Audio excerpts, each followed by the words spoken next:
Oke, selamat siang Mas Fahran. Ya, siang Oke, Mas. bener ya, Fahran atau Farhan sebenarnya? Sebenarnya FAKHRAN Fahran. Fahran ya. Oke. Nah, Mas Cuma Fahran. rada susah memang nyebutnya. Karena kadang sok keliru Farhan atau Fahran. Ya, ya. Oke, Balik-balik. teman-teman Wedangers semua, ini kita balik lagi ngobrol-ngobrol santai di mampir wedangannya warung halaman. Nah, ini kita akan ngobrol dengan Mas Fahran. Ya. Nah, Mas Fahran aslinya udah sering ke sini ini, cuma kemarin dijak podcastan masih susah waktunya yang pas. Nah, ini mendekati beliau mau pulang ke Sulawesi baru bisa. Ya. Malah maunya ketika pulang Sulawesi ya. Jadi ya buat kenang-kenangan. Wah, kira-kira gitu. Nanti biar ada kenang-kenangan ngobrol di Jogja di mampir wedangannya warung halaman. Gitu ya, kira-kira Mas Fahran. Siap. Oke, sebelum kita mulai, monggo teman-teman wedangers atau yang teman-teman yang baru ini mau like, comment, and subscribe. Wih, ben koyo nang YouTube. Gitu. YouTuber. Oke, gimana kabarnya Mas Fahran? Oke, Mas. Sehat. Oke, Selalu. Mas Fahran ini aslinya memang Sulawesi Selatan ya? Iya, aslinya Sulawesi. Bapak Ibu murni Sulawesi. Murni Sulawesi. Mana? Sulawesi Selatan dua-duanya. Tapi kalau sukunya masuknya apa? Suku dua-duanya juga Makassar malah. Oh, memang suku Makassar ada ya? Oke, suku Makassar itu. Kan kalau yang terkenal itu Sulawesi Selatan ada berapa? Sebenarnya kalau misalnya yang terkenal itu ada 3 di Sulsel ya. Di Sulsel. Suku Makassar, suku Bugis, dengan suku Toraja. Toraja kan udah go internasional juga tuh. Oke. Dengan ya pariwisatanya dan sebagainya. Toraja lebih ke ke utara ya? Iya, lebih ke utara. Kemudian dia di dataran tinggi juga. Oh, itu yang ada apa kerbau? Kerbau yang putih itu. Kemudian tradisi yang nenek kalau nggak salah yang mayatnya yang diajak jalan itu. Oke. Tanah Toraja ya. Kayak gitu, tanah Toraja. Oke. Nah, ini sekarang kita berkesempatan ngobrol dengan Mas Fahran. Nah, ini dari suku Makassar ya? Ya, suku Makassar. Jadi Mas Fahran ini kuliahnya di Filsafat UGM ya? Filsafat UGM. Tapi setelah itu dia pengen nyoba ilmu yang lain. Jadi ngambil S2 di ilmu kebijakan kebijakan publik. Manajemen dan kebijakan publik. Manajemen dan kebijakan publik. Yep. Jadi S2-nya di Sospol malah nih. Ya, di Sospol. Yo, sebenarnya nyebrang aja sih karena tetanggaan kan. Oke. Nanti kita coba sih ngobrol kalau di filsafat dulu disertasinya tentang apa lah, pas kebijakan tentang apa sedikit-sedikit ya cerita. Nggak usah yang ini cuma tentang apa gitu aja. Pengalamannya gitu. Nah, sebelum itu dulu Mas Fahran kan di Makassar ya, kota Makassar ya. Ya. Itu kok dulu memang pengen kuliah di Jogja gitu atau gimana? Atau kan Makassar juga ada banyak universitas lumayan terkenal lah. Ya. Kalau pas demo-demo itu kan terkenal. Waduh, terkenal banget langsung ya, disorot langsung ya. Iya, kan kalau yang demo-demo kan sering ya Jogja ya juga sering, Jakarta sering.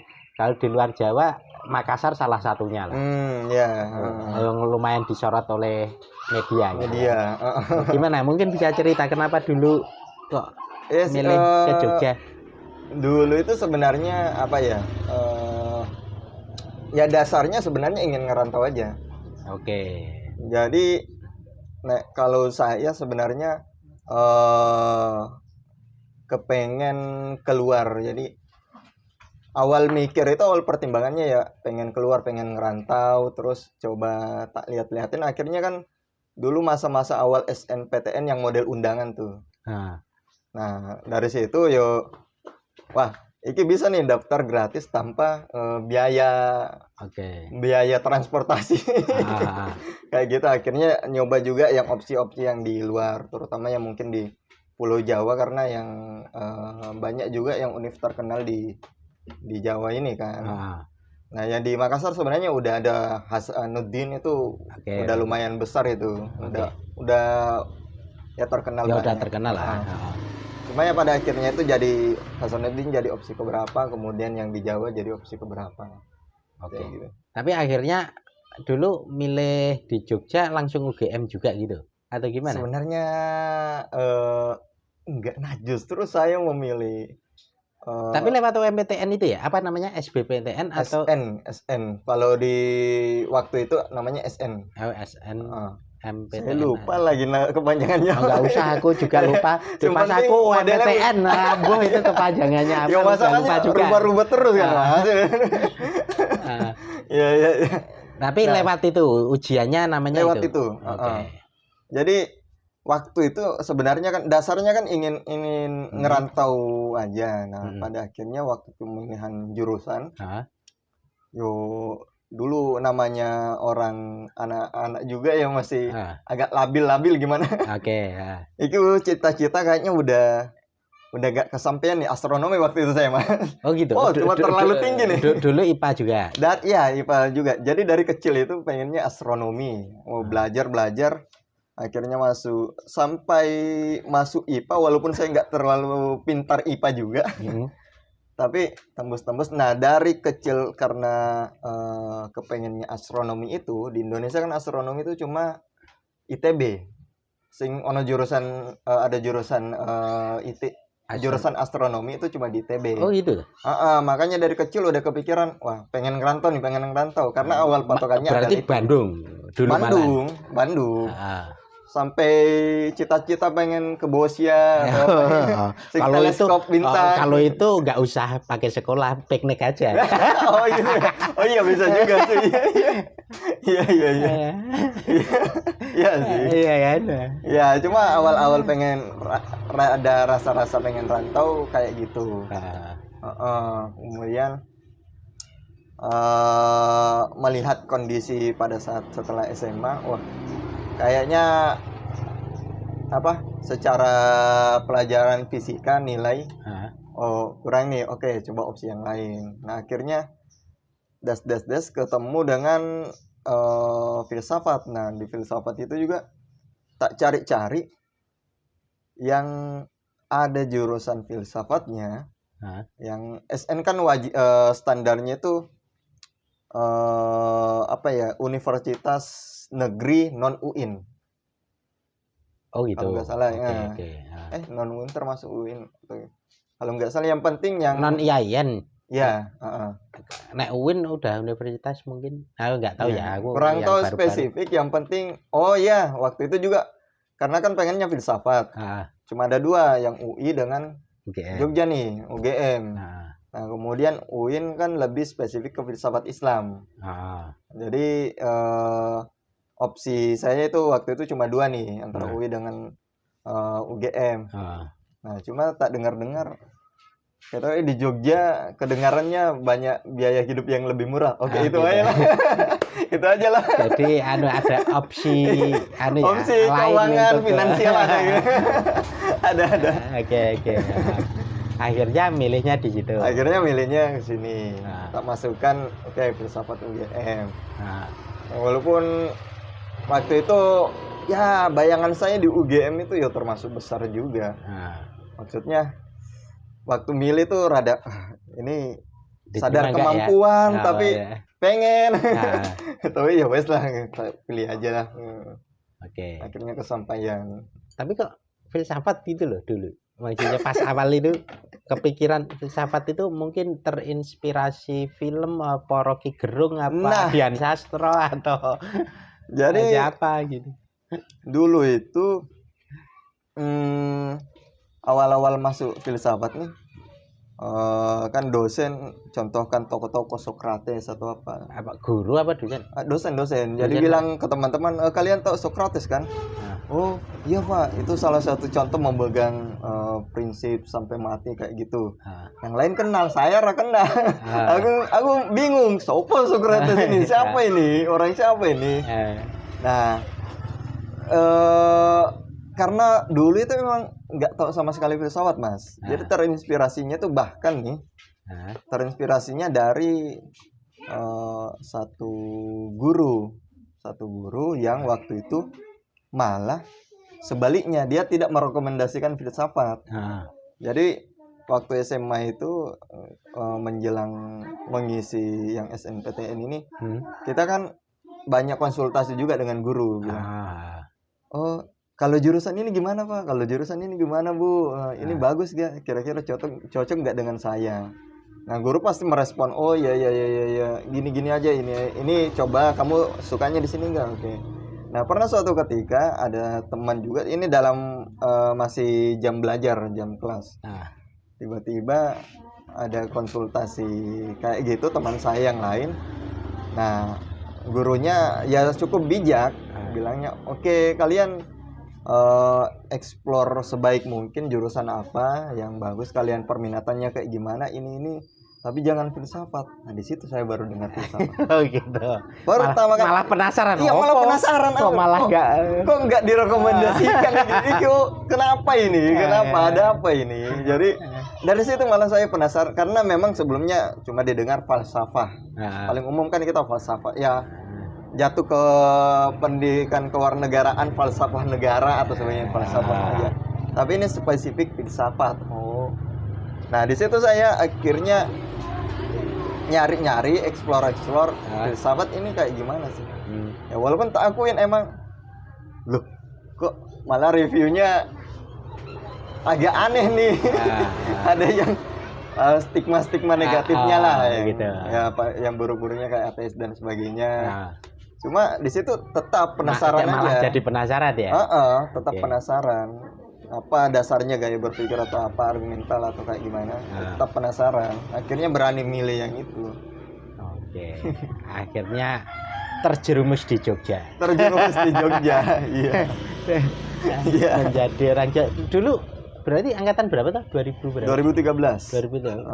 Sekarang 2023. Ya udah lama lumayan 10 tahun. Lah ya. Berarti betah. Di Jogja aslinya betah. Suasana Jogja ya lumayan cocok lah dengan saya juga. Iya. Ini kalau karena nggak ada dorongan untuk pulang mungkin nggak pulang. Kira-kira gitu. Nah, akhirnya di Jogja ya, di Jogja. Lalu kuliah di filsafat 2013 ya? 2013 Mas. 2013 sampai lulus apa kalau S1 sampai lulus itu 2016-an. Oh, bukan. 2017. Oh iya, itu awal. Oh iya, kalau nggak salah awal 2018. Awal 2018. Iya. Oh iya. Oh iya, sidang Januari. Oh iya. Ya. Oh iya sih. Benar. 2018. Sekitar itu ya. 2018 lalu jeda beraktivitas kerja gitu macam-macam. Nah itu ya, sampai dagang-dagang. Ya. Dulu dagang apa aja itu dulu? Nah itu ya sempat jadi pesaingnya Kaisang. Sang pisang ya, Kaisangnya jualan pisang ya. Iya.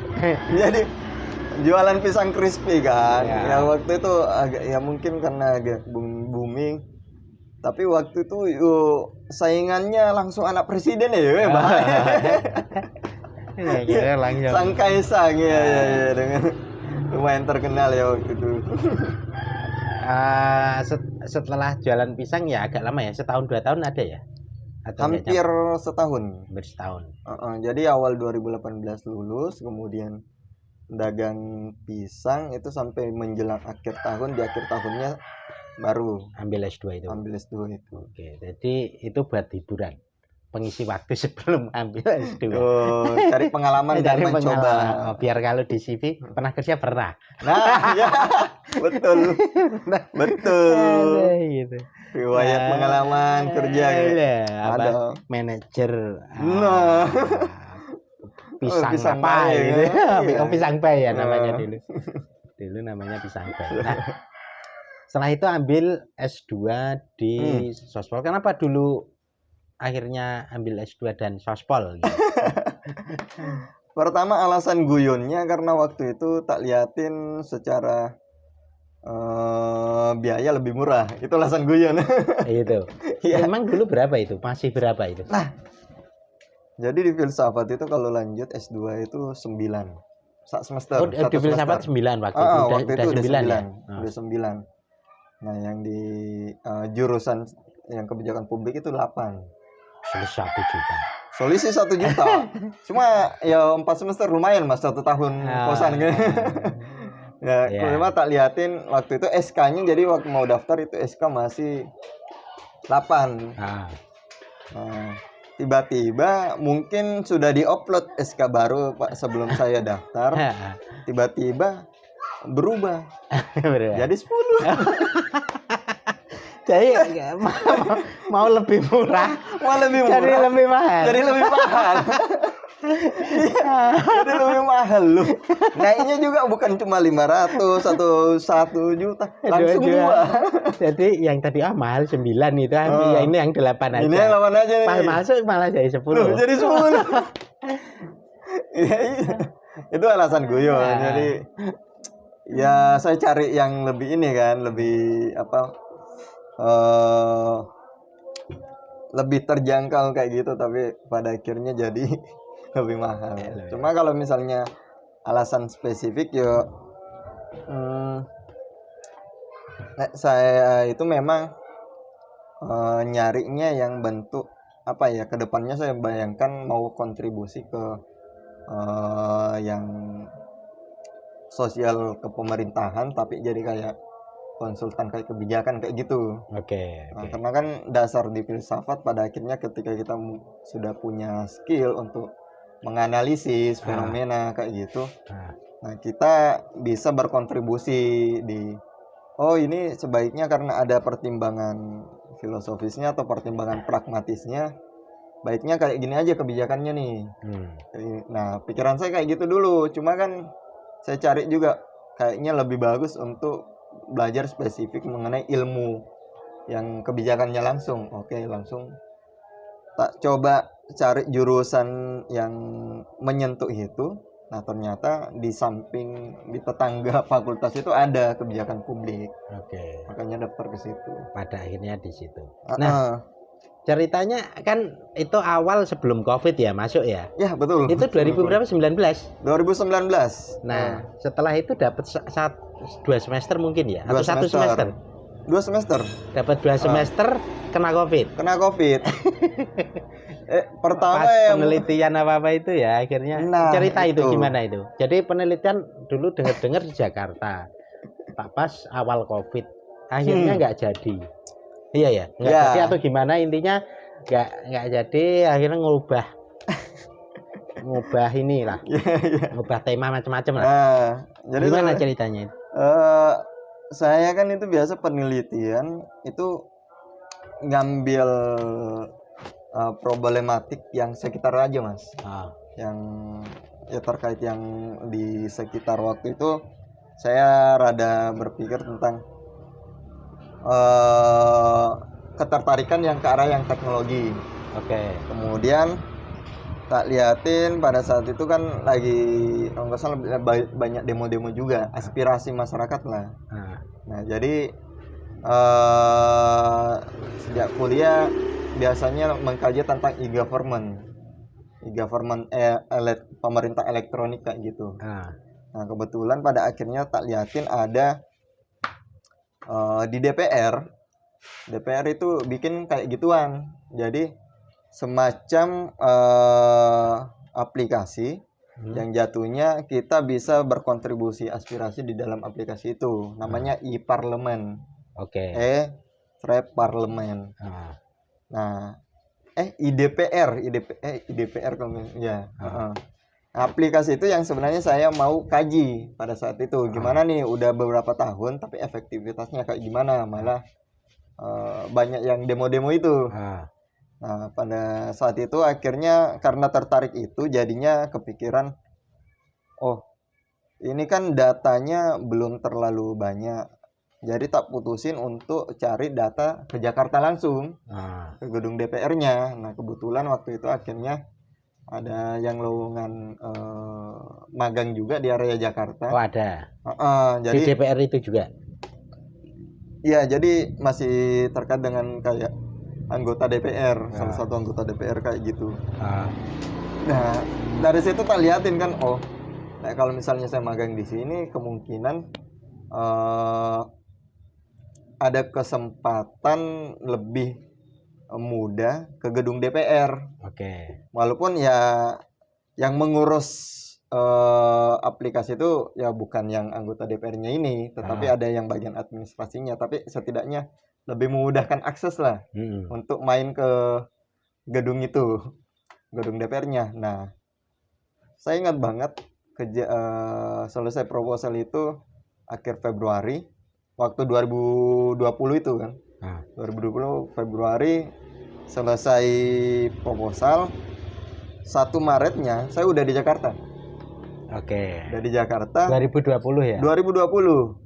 Kalau tidak salah tanggal 2 Maret atau 3 Maret pengumuman pasien COVID pertama di Indonesia. Oke. Yang masuk. Itu kamu udah di Jakarta atau belum? Udah di Jakarta. Oh, udah di Jakarta. Udah di Jakarta. Berarti baru istirahat untuk siap inilah siap nyari data lah, nyari data penelitian tesis waktu itu.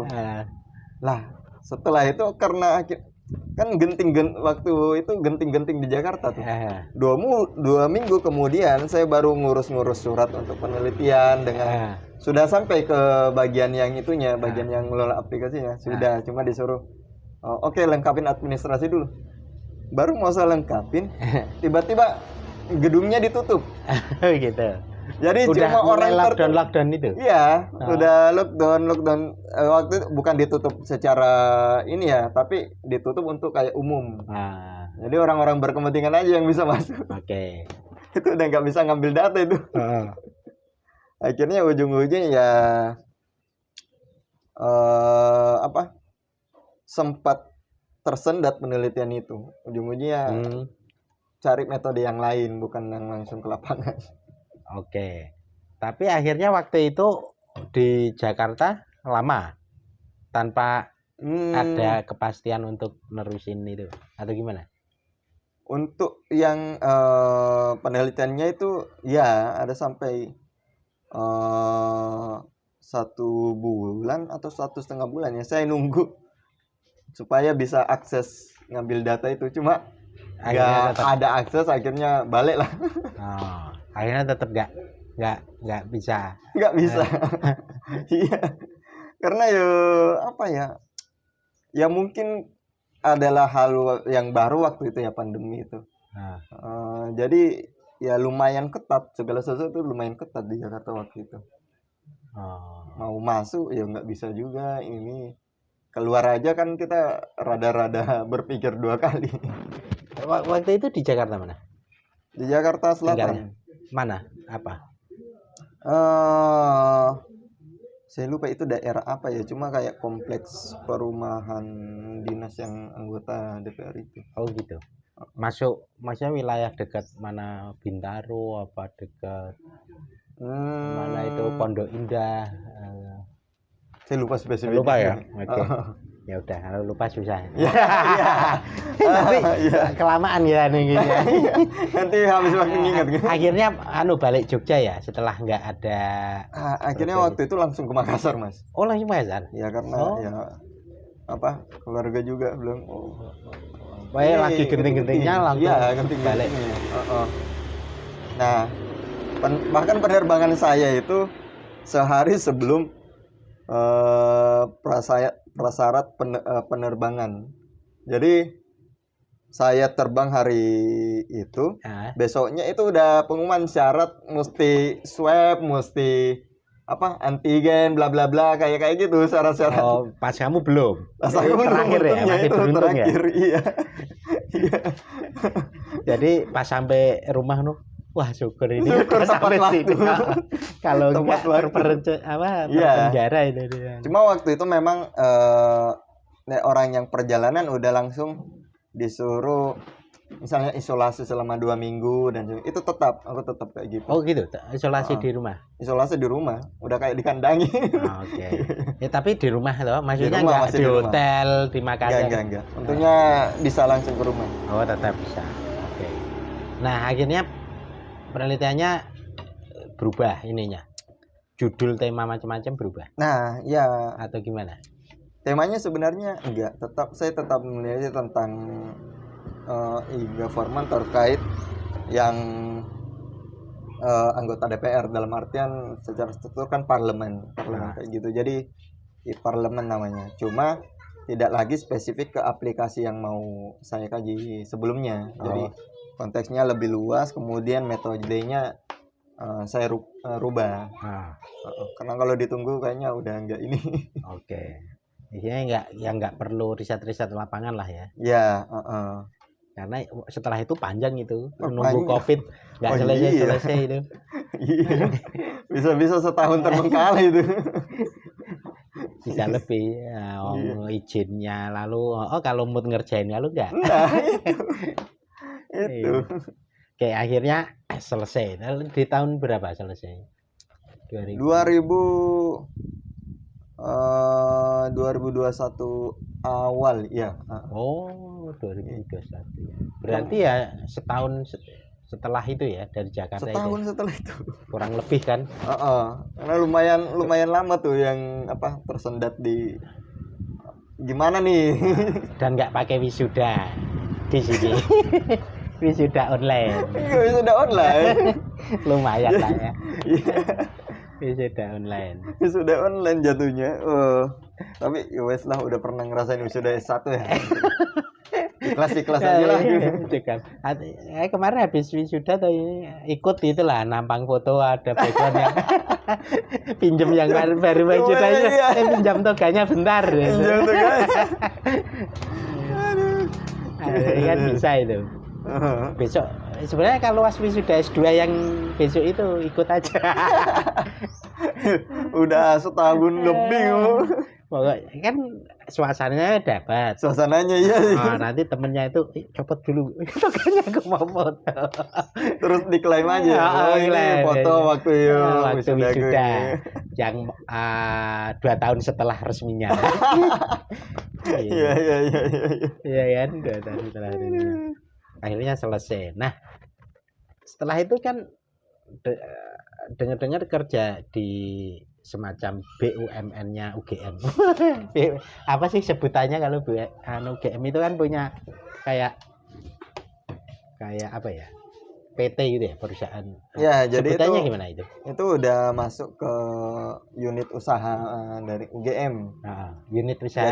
Jadi kan sekarang kan ada model PTNBH kayak gitu. Jadi gimana Univ juga bisa mandiri secara yang finansial. Nah, kemudian itu di tempat saya waktu itu, dia itu anak usaha dari yang Univ Gajah Mada ini. Nah, biasanya yang penelitian dosen, kemudian kalau mau hilirisasi, ada temuan produk-produk kayak gitu yang bisa mungkin untuk masyarakat secara luas atau dikomersilkan atau dikembangkan risetnya melalui itu juga. Jadi fungsi unit usaha kampus ya itu juga.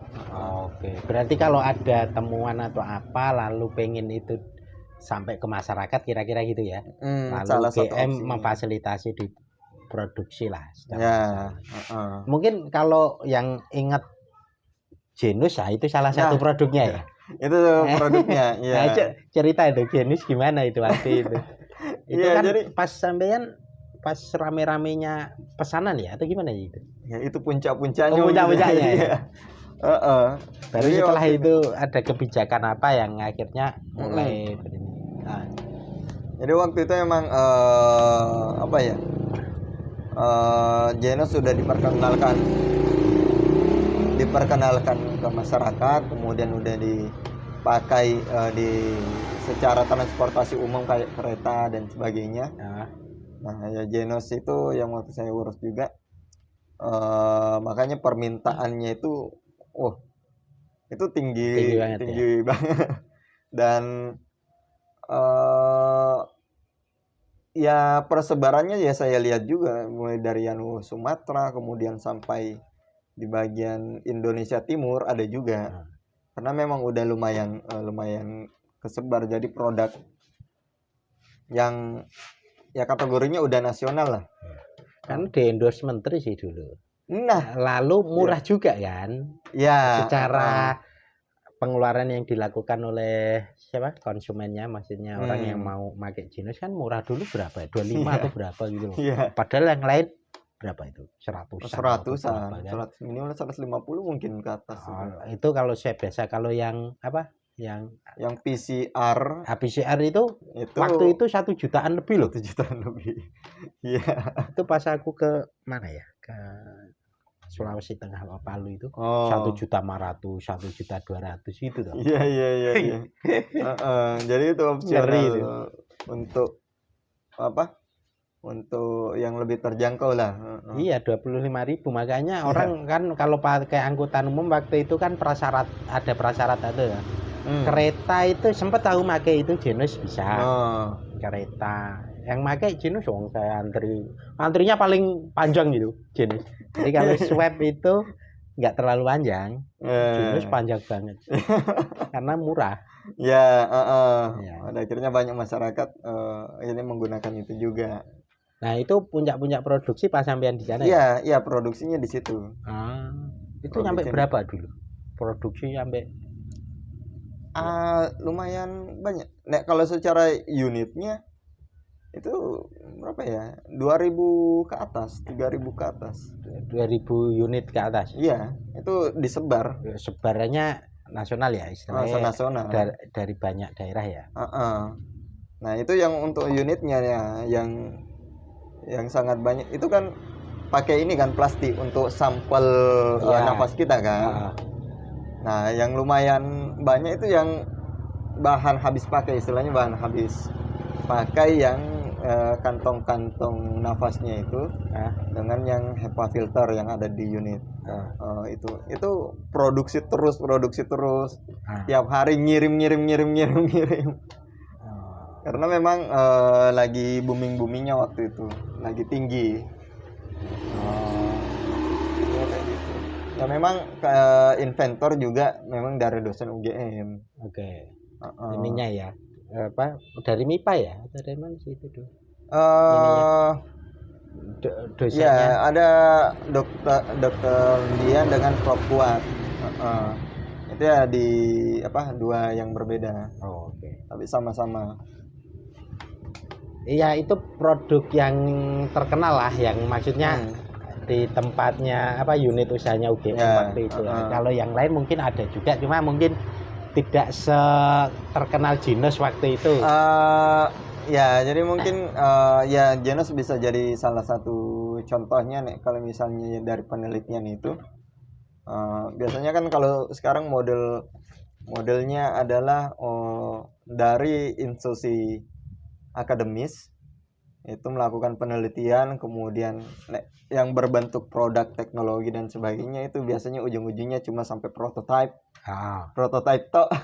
Prototype banyak itu mobil listrik prototype, lalu apalagi. Itulah teman-teman orang Indonesia yang bagus-bagus, oke diapresiasi, cuma sampai prototype nggak sampai dibumingkan menjadi industri.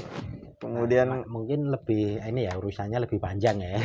Iya sebenarnya memang urusannya lebih panjang, makanya kadang yang inventornya itu atau penemunya itu kan dia terkenalnya ketika menang akhirnya ada penghargaan atau diviralkan atau kayak gimana. Tapi ya untuk sampai ke industri itu kan yang susah, perhitungan modal, perhitungan kerjasama dan sebagainya. Tapi kalau kan berkaitan dengan ilmu kebijakan nih. Nah, kalau istilahnya penemuan itu di dalam tanda kutip jadi sebuah industri yang bisa diakses masyarakat dan didukung oleh kebijakan, akhirnya kan jadi tuh Genos, walaupun setelah itu juga secara kebijakan yang bikin mati. Betul. Iya kan, kira-kira gitu. Tapi maksudnya kalau prototipe lainnya itu sebenarnya kalau didukung kebijakan kemungkinan ya bisa hidup juga ya, makanya lebih luas loh ya dari pemerintah atau apa. Ini mobil listrik nih misalkan, itu kan orang pinter di Indonesia kan banyak itu yang kuliah di Jepang yang dulu zaman dahulu ini kan. Sekarang belum yang UGM, ITB, ITS macam-macam yang setiap tahun mungkin ada lomba mobil listrik itu kan. Makanya sebenarnya nah di situ ya salah satu contoh juga Genos. Jadi ya produk-produk produk kayak mobil listrik atau sebagaimananya. Nah, Ada kondisi di mana penemuan-penemuan itu dia akan bisa berkembang di luar dari di luar dari penemu. Jadi semisal kita menemukan sesuatu, meneliti sesuatu, sampai menciptakan suatu teknologi lah. Nah, itu kan hasil riset, bisa diambil hasil patokan jadi hasil riset. Nah, hasil riset ini dipopulerkan biasanya dari jalur akademis. Tapi ada juga dan jalur akademis itu bisa dilakukan secara internal. Nah, tapi ada juga dari jalur yang eksternal. Nah, salah satu jalur eksternal itu yang model kebijakan ini. Nah, ketika misalnya penemuan itu akhirnya mendapatkan pengaruh dari kebijakan, biasanya lumayan secara administrasi itu dibimbing. Oh ini yang kurang ini, oh ini yang kurang ini, coba perbaiki yang ini. Oke, diperbaiki, diutak-atik sampai standar kelulusan, standar tertentu, kelayakan. Oke, akhirnya diperkenalkan dengan baik, sebarluaskan, bisa naik. Nah, cuma kalau misalnya kebijakan ini kita lihat dalam konteksnya, lembaga negara kan bukan cuma satu ya. Kementerian aja ada beberapa banyak nih. Nah, itu kita lihat lagi dari ada beberapa lembaga yang mendukung. Semisal kayak mobil listrik itu, kalau dulu kan Pak Dahlan Iskan Menteri BUMN ya. Menteri BUMN dari satu kementerian yang pada saat itu mendorong. Nah, prototipe tuh sudah jadi tuh. Sudah diuji coba juga, walaupun itu ya ada masalah waktu yang uji coba itu. Tapi kalau misalnya sekarang yang mobil listrik udah mulai dikembangkan, walaupun investor ya, itu ada beberapa lembaga pemerintah yang bukan cuma satu kementerian lagi yang turun tangan. Nah, makin cepat lembaga ini atau Pak Presiden bahkan yang dukung, nah itu makin cepat juga naiknya. Tapi kan dulu sempat berhenti tuh. Jadi pas Dahlan Iskan itu aslinya masih awal-awal ya, boleh katakan. Aku ingat katanya Dahlan Iskan itu agak yang aku ingat. Selain mobil listrik ini, negara-negara lain juga baru awal-awal gitu. Nah, jadi kita ini startnya sama gitu. Ya, betul. Karena startnya sama ya bisa bersaing, kurang lebih gitu. SDM-nya ada itu, sumber daya alam banyak, itu istilahnya ya tinggal perhatiannya ke situ apa enggak kan gitu. Betul. Nah, waktu itu Dahlan agak konsen lah di situ. Sayangnya mungkin nggak begitu dilanjut lah, berjeda lah. Mungkin mulai pengen dilanjut akhir-akhir ini ya kelihatan gitu. Tapi setelah itu kan itu berhenti itu. Ya. Nggak inilah, nggak nyala lagi gerakan untuk menghidupkan mobil listrik. Nah, ya negara-negara lain mungkin udah bus udah jalan maju, jadi kita ketinggal lagi. Startnya yang lain bus ini kita enggak. Itu jadi, repot juga itu ya sebenarnya itu repot juga. Jadi pada saat itu kan itu inovasi yang brilian dari Pak Dahlan kan. Bagi saya itu langkah yang sangat strategis. Ya argumen ya negara lain juga lagi start, jadi kita bareng-bareng start nih. Nah, tinggal dilihat kuat-kuatan siapa yang larinya lebih kencang untuk mengawali. Nah, pada saat itu juga akhirnya kalau kita lihat juga dananya itu kan sumber daya risetnya itu kan dari situ toh. Cuma kalau model sekarang itu kan negara lain dapat dana risetnya dari perusahaan-perusahaan. Nah, makanya persaingannya itu lumayan ketat sekarang. Perusahaan berkepentingan masalahnya. Pasti. Gitu loh. Jadi ya dia mau mendanai karena kan imbal baliknya ke dia juga. Betul. Makanya waktu itu juga tak liatin, Nek, kalau misalnya pengembangan teknologi Mas, untuk sekarang itu sudah bisa dijamin SDM kita udah. Intinya banyak yang jago lah. Udah banyak yang jago. Kuliah yang di Jepang aja banyak, yang kuliah di luar negeri Amerika banyak. Belum yang dari itu tadi ITB, ITS, UGM, mana lagi. Betul. Banyaklah kampus di Indonesia itu. Iya, ya prototipe. Ya betul kata Mas tadi. Tiap tahun itu kan ada prototipe di kampus-kampus kan. Lomba itu. Mobil listrik gitu. Iya. Jadi kalau yang lain udah kita lomba terus kayak lomba makan kerupuk 17-an itu. Diulang-ulang terus. Iya. Jadi bagi saya sebenarnya poin pentingnya adalah secara SDM kita sudah mumpuni. Nah, secara SDA yang menjadi pertanyaan yang misalnya dana riset nih. Dana risetnya dari mana? Apakah kita cuma mau mengandalkan dana dari pemerintah atau ada sponsor yang lain yang dari perusahaan? Nah, persaingan itu tidak akan melihat sumber daya yang dilihat hanya hasil kan. Kamu sudah bisa mengeluarkan ini atau enggak. Nah, makanya sebenarnya posisi kebijakan itu perlu dibuat untuk mendukung ini unsur yang sumber daya di sektoral dana risetnya, kemudian untuk melangkah sampai industri itu gimana kebijakan-kebijakan itu dirancang. Kayak gitu. Jadi kita menghindari hanya sampai sekedar prototipe doang. Ya. Tapi maksudnya sebenarnya problemnya itu di kebijakan deh. Nah, tak pikir-pikir lah ya. Ada hal yang kebijakan dalam konteks pemerintah entah political will-nya sampai produk kebijakan untuk formalnya untuk mendukung suatu teknologi atau produk untuk lebih maju atau lebih berkembang itu loh maksudnya. Ya, jadi sebenarnya kalau misalnya kita bicara yang teknologi itu biasa akan muncul dari inovasi orang yang ingin mempraktiskan sesuatu kan.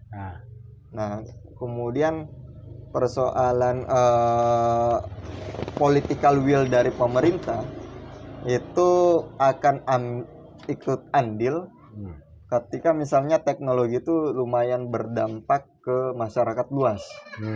Nah, jadi dalam artian kalau misalnya teknologi ini mempunyai pengaruh besar, maka pemerintah harus membuat kebijakan supaya mendukung teknologi ini berkembang.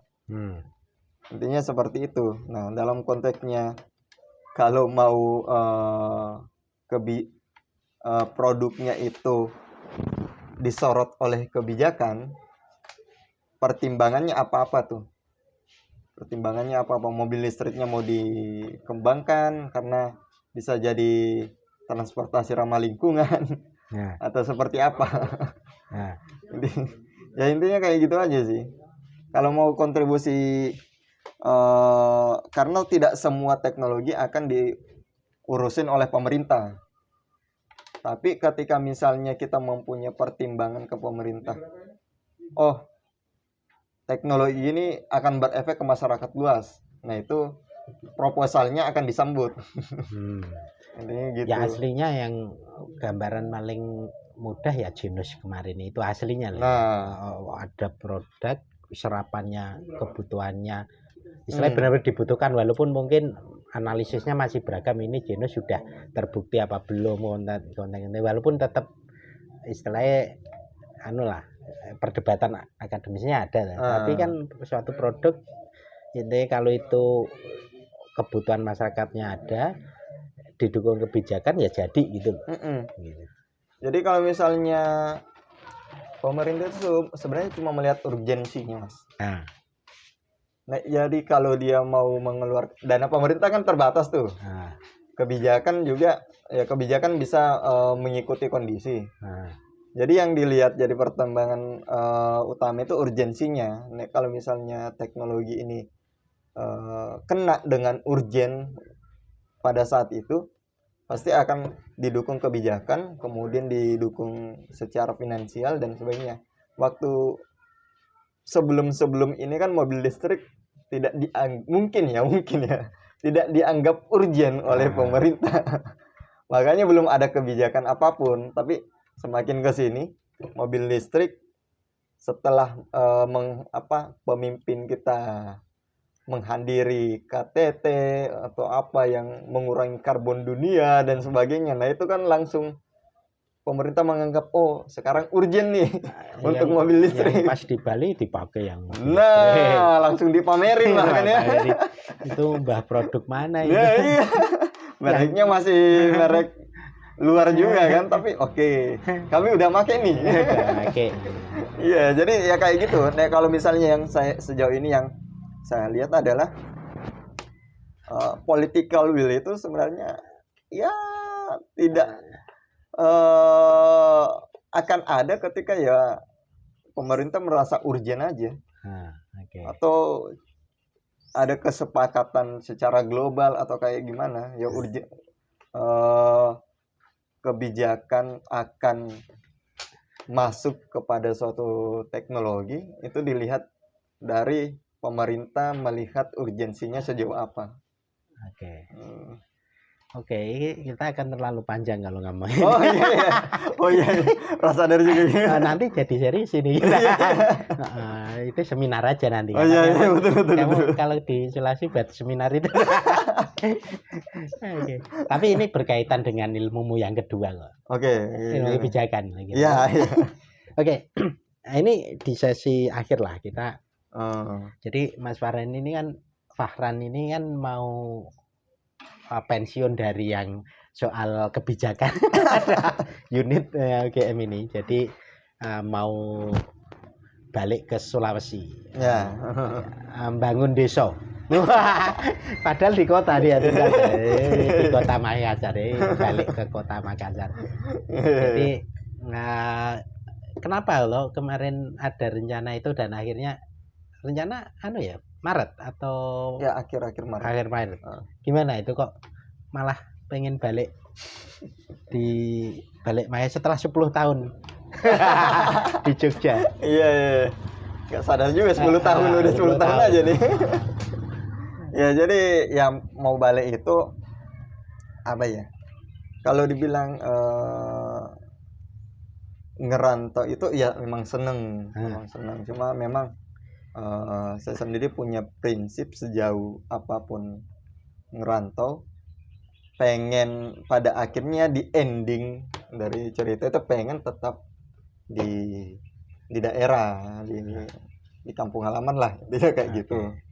Nah kemudian ya udah lumayan sadar juga, udah lama nih di luar.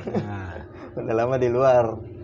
Dan akhirnya kebetulan juga keluarga saya memang punya yayasan di Makassar. Kami ngerawat suatu yayasan ya basisnya memang pendidikan. Gitu.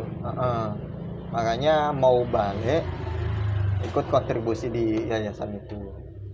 Itu apa? Maksudnya pendidikan apa? SD, SMP, SMA gitu atau gimana? Pondok masih apa? Masih bergeraknya di bidang pendidikan sekolah. Salah satunya juga ya unitnya itu ya pondok juga ada gitu, ada.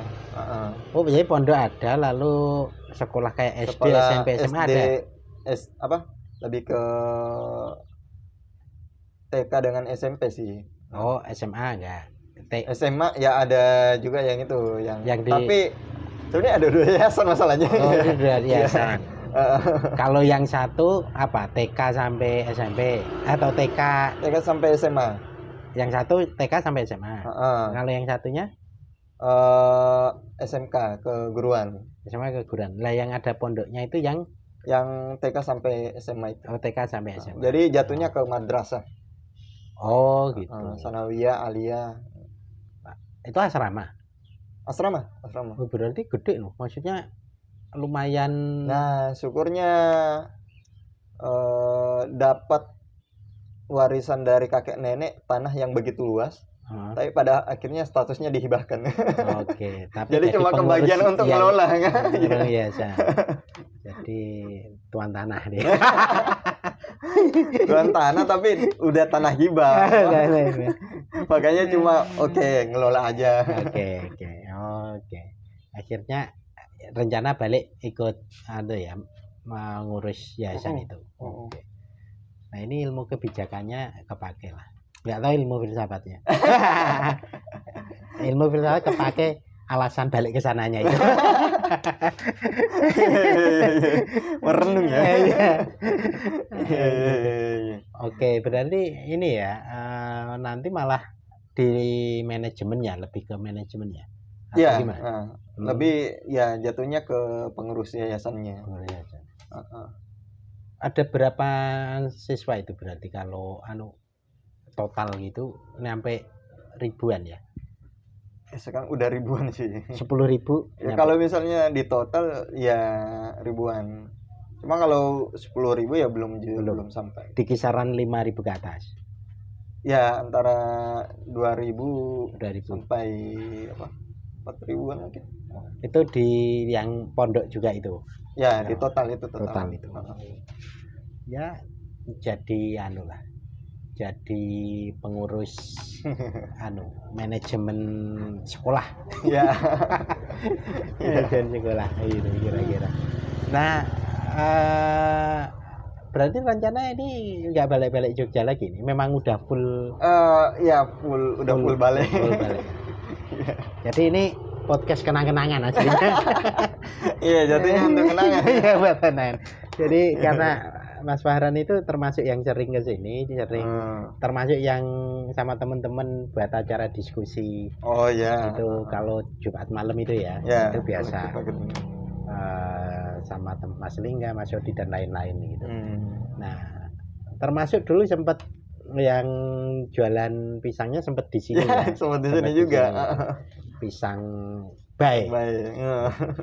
Ya, buat kenangan. Sayangnya nggak tahu ada fotonya nggak apa dulu itu. Ada, cuma lupa saya taruh di mana foldernya tuh. Ya ada ya. Ini kalau ini nanti di YouTube. Bisa dilihat. Bisa dilihat. Dokumentasi ya. Dokumentasi. Ya paling nggak pernah di Jogja lah. Bukti di Jogja nih. Bukti Jogja. Jadi teman-teman yang podcast itu ya titik tertentu selain sharing-sharing juga bisa buat kenang-kenangan. Karena beberapa akhirnya udah kemana-kemana gitu kan. Ada yang di Jogja memang, cuma beberapa kayak Mas Gede kemarin. Oh iya. Balik Bali, Mbak Ayu juga balik Bali. Ya udahlah nanti jarak jauh ya kenang-kenangan. Siap. Oke Mas Fahran, ini udah hampir 1 jam. Mungkin terakhir lah, kira-kira apa yang jadi pandangannya Mas Fahran soal kebijakan ini, khususnya kalau besok itu mau ke dunia pendidikan. Walaupun kita tadi nggak nyinggung soal pendidikan, kira-kira visi misinya dia apa? Nah, perihal kebijakannya. Jadi sebenarnya kalau misalnya di latar belakang pendidikan itu ya filsafat dengan kebijakan publik.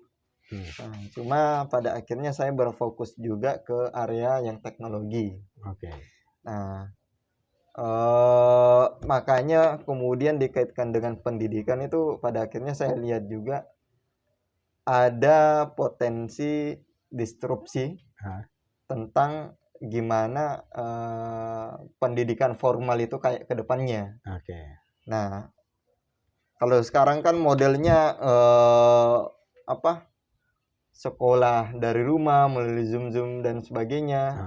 Itu udah kelihatan kemanfaatan teknologinya kayak gimana kan. Makanya nanti pola pendidikan itu akan berubah. Mungkin ada potensial pendidikan formal itu akan berubah berdasarkan teknologi yang ada. Nah, PR-nya mungkin dalam kebijakannya melihat celah perubahan itu akan seperti apa, kemudian kelebihan dan kekurangannya perlu dianalisis sehingga akan muncul kebijakan baru yang untuk mengakomodir perubahan yang ada.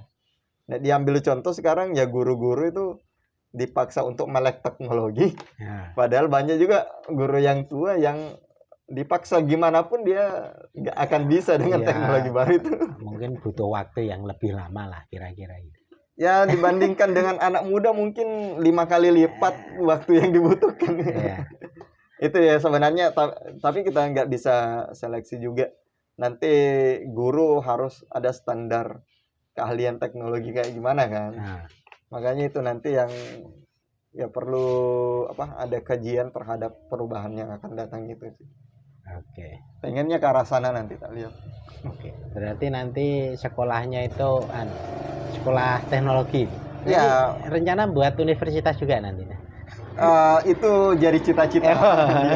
Ya, Oke. pengen ke arah situ. Karena biasanya beberapa yang punya yayasan dia SD, SMP, SMA udah ada, lalu udah buat universitas Ya, sekalian nyambung. Ya. Itu udah dipikirin. Cuma nanti ke depannya kayak gimana tercapai. Jadi ya. kapan-kapan kalau berkesempatan main ke Makassar, kira-kira minimal udah ada plangnya. Akan dibangun universitas. Dibangunnya kapan ya, Mbak? yang penting tulis dulu lah. Iya. Optimistik ya. Oke gitu Mas Farhan, terima kasih Sama-sama, Mas. obrolannya, sharing-sharingnya. Semoga ya kalau ke Jogja tetap mampir-mampir lah. Nah, Siap. kalau nggak mampir wedangan ya mampir makan. Iya. Mungkin gitu ya. Ini udah 1 jam kurang lebih. Terima kasih Mas Farhan. Terima kasih teman-teman wedanger semua, dan mungkin ini kita upload ya beberapa hari ke depan lah. Gantian. Gitu ya, makasih ya Mas Farhan. Sama-sama, Mas. Yo, hari.